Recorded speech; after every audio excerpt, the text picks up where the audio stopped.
نحمدہ ونصلی ونسلم علی رسولہ الکریم اما بعد۔ میرے محترم عزیز ساتھیوں، بزرگوں، رمضان مبارک کے قریب آتے ہی سوشل میڈیا اور دیگر ذرائع ابلاغ کے ذریعے رسول اللہ صلی اللہ علیہ وسلم کی طرف منسوب من گھڑت روایت گردش کرنے لگتی ہے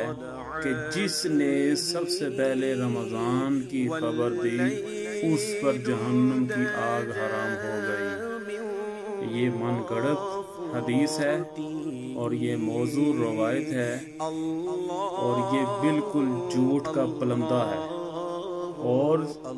جو انسان اس کو پھیلا رہا ہے، اس کو عام کر رہا ہے، وہ آپ علیہ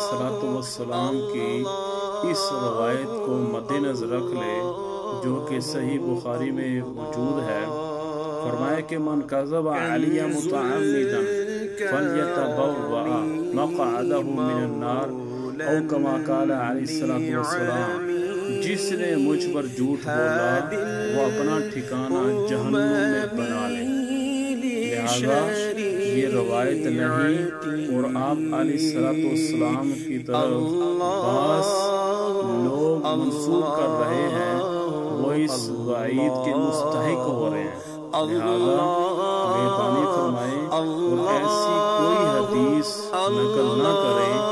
جو من گھڑت ہو، جو اپنی طرف سے بنائی گئی ہو، اور اللہ تعالی ہم سب کو قرآن و سنت کے مطابق عمل کرنے کی توفیق عطا فرمائے،